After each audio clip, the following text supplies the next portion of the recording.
Here with men's hockey coach Bill Moore. Coach, not the start to 2015 that you wanted, 4-0 loss to MSOE. Talk a little bit about the game from your perspective. You know, even in a 4-0 loss, there's got to be some things that you can take positive or at least some learning experiences.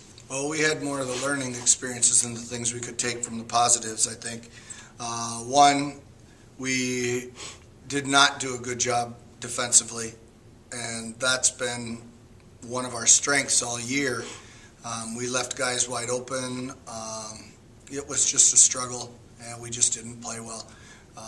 Obviously, it was difficult having 26 days off and coming back and preparing in 4 days, or 3 practice days and 1 game day to play on the 4th. But you know what? It is what it is, and you got to do it. The NHL guys do it all the time, so no reason in the world our guys can't do that too. So we just have to be better. And you turn around this weekend. You've got your last 2 non-conference games, St. Scholastica and Northland this weekend here at home. We haven't been able to talk about that. You finally get to play home. You played 10 of your first 11 games on the road.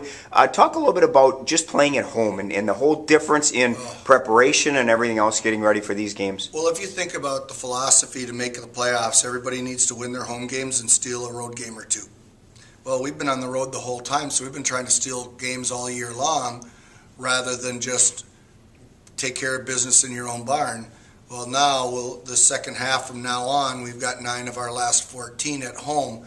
So now this is when we should really play to our abilities. The other thing that every game's an adjustment because we practice on an Olympic-sized rink, and then we go down and play on the little rink. So being at home, being on the big sheet, not having to take 4 or 5, 6 hour bus rides, we are very, very excited to start the time at home. You know, for people who may not understand, talk a little bit about the size of the rink and the advantage, disadvantage to going from, as you said, an Olympic size to practice on where we play here to going to a smaller rink someplace else. Well, it's big because one of our key attributes is speed. And when teams play us, a lot of teams try to trap us so that they can negate our speed. Well, when we play on a little rink, they can play on the outside dots wide and still get to the boards. Here, if they play at the outside dots, they aren't going to catch the guy on the boards. And if they play outside the dots, then the passing lane in the middle is large and it's easy to make those plays. So playing on an Olympic-sized rink is very, very difficult to play a trapping-style game on, which most teams try to play against us just to try to negate the speed aspect. So this is going to be where we can get some high octane and try to get the level of pace up. You know, I know talking to a lot of the players, they kind of enjoy this week because we still are on break, so there's no classes. It's kind of like they get to focus on hockey and hockey only. Does that really work to your advantage as you prepare for this weekend and then for the conference the rest of the way? Absolutely. I mean, we divide the day into thirds. We practice in the morning. We'll do a dry land activity with our strength and conditioning coach in the afternoon. Early afternoon, and that's usually either lifting or a plyo session or some type of a yoga session with stretching and that kind of thing. And then we have a team building day where during these days off we play Olympics. And we've divided the team into 4 teams, and yesterday was volleyball, today is basketball, tomorrow will be wiffle ball, and then finally Friday will be bowling. And they're huge team building activities. The kids have a blast. All they've got to concentrate on is being together. It reminds them of being back in juniors where they didn't have a lot of other distractions other than hockey.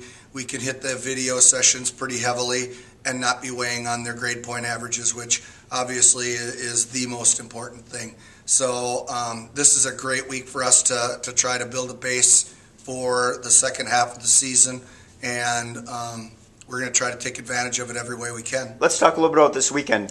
St. Scholastica Friday night and Northland on Saturday. Keys to those 2 games? Well, Scholastica is a top 10 rated team right now again, so we're very happy to be playing those top level teams.